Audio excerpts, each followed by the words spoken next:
নমস্কাৰ ৰাইজসকল, এইটো দেখিছে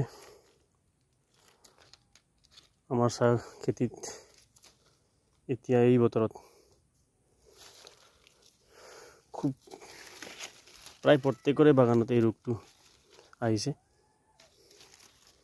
এই ৰোগে আপোনালোকৰ উৎপাদনৰ প্ৰায় 10-15% কমাই দিয়ে আৰু এনেকৈ যদি বেছি হৈ যায় গছটোৱে মাৰি পেলায়।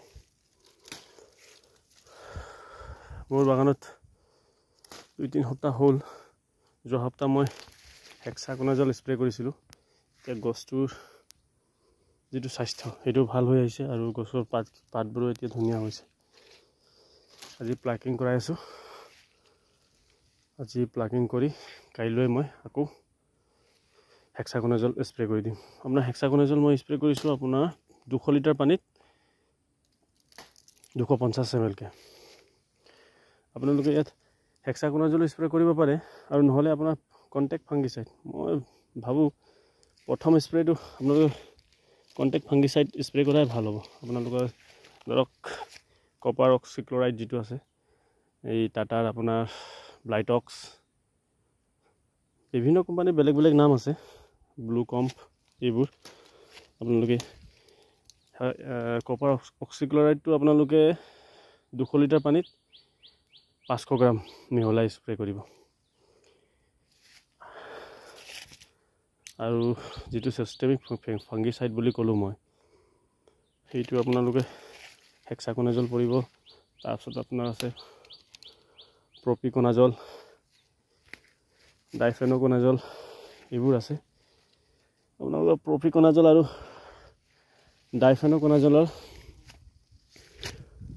এটা ভাল সংমিশ্ৰণ আছে, এই চিনজেণ্টা কোম্পানীৰ গ্ল' নেকি, সেইটোও ভাল ৰিজাল্ট তাৰ। কিন্তু অলপ দাম পৰে সেইটো ড'জটো আপোনালোকৰ 200 লিটাৰ পানীত আপোনালোকে 200 ml গ্ল' যিটো চিনজেণ্টা কোম্পানীৰ হয় সেইটো মিক্স কৰি মাৰিব পাৰে। সেইটো লাষ্টত মাৰিব একেবাৰে, সেইটো দাম পৰে। আপোনালোকে প্ৰথমে সেইটো কপাৰটোৱে মাৰি চাব। কপাৰটো মাৰিলেই 2 ৰাউণ্ড আপোনালোকে সপ্তাহৰ মূৰে মূৰে 2 ৰাউণ্ড মাৰি দিলে আপোনালোকৰ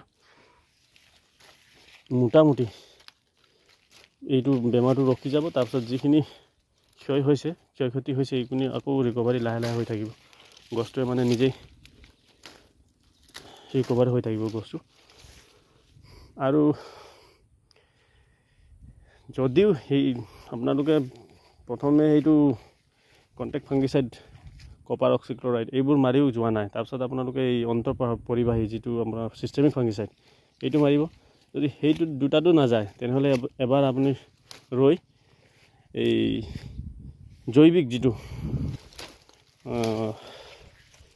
ট্ৰাইকোডাৰ্মা নিসৰ্গা বুলি পায় মাল্টিপ্লেক্সৰ, সেইটো আপোনালোকে আধা কেজি 200 লিটাৰ পানীত মিহলাই স্প্ৰে কৰিব। সেইটো স্প্ৰে কৰিলে কিন্তু আপোনালোকে 1 সপ্তাহৰ কাৰণে বেলেগ পেষ্টিচাইড বাগানত মাৰিব নোৱাৰে। সেইটো আমাৰ জৈৱিক হয় যে, সেইটো কাৰণে। আজিলৈতো ইমানতে এৰিছোঁ। ধন্যবাদ।